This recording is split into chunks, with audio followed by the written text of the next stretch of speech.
दीर्घ 1 मासरू अधिक दिन हेब मंदिर में पड़िथिबा ताला खुलिछि। समय लाइव प्रभाव में मंदिर में ताला खोल जाइछि। जटणी बाछरा पाटना थिबा जगन्नाथ मंदिर में ताला पड़िथिला। आशा किरण संस्थार प्रतिष्ठाता होचमनी शास्त्री मंदिर में ताला पकाइथिले। 5T टंका को आत्मसात करिबा पई होचमनी चाहिथिले।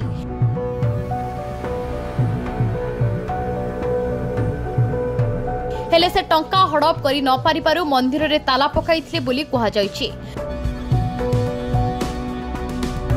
तेबे दीर्घदिन परे जटनी पौराध्यक्ष अनंत जेना उद्यम रे मंदिर खोला जायछि। पौराध्यक्ष उपस्थित रे मंदिर ताला भंगा जायथिला। मंदिर खोला हेला बेले हरिबोल हुलहुली पड़िथिला।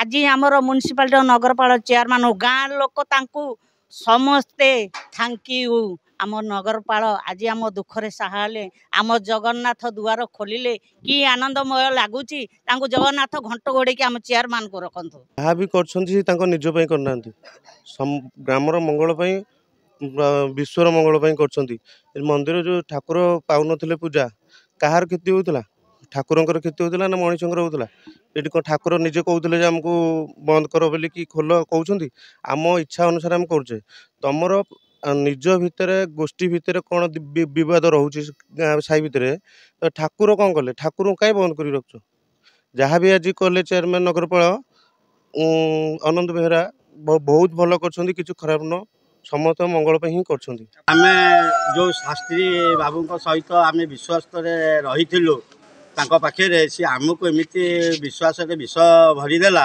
जहाँफल कि आम जान नु जे ये गोटे एड़े बड़ जगन्नाथ गोटे शैतान लोक बोली।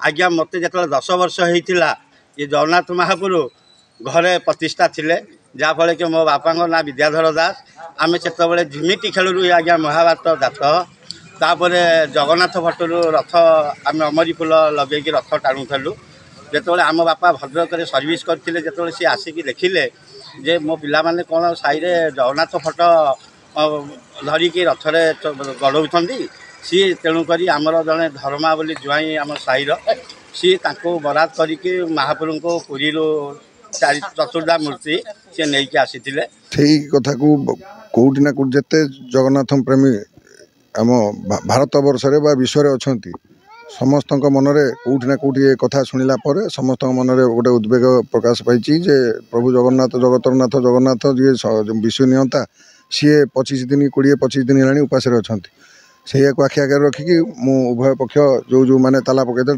ताला चाबी मागिली जड़े देले आउ जड़े देलेनी जो होचमिनी शास्त्री से देलेनी मुझे निज निज ये ताला खोली प्रभु जगन्नाथ रीतिकांति केमती हम से बाबद खोलाई जड़े पूजक को नियुक्ति देचु।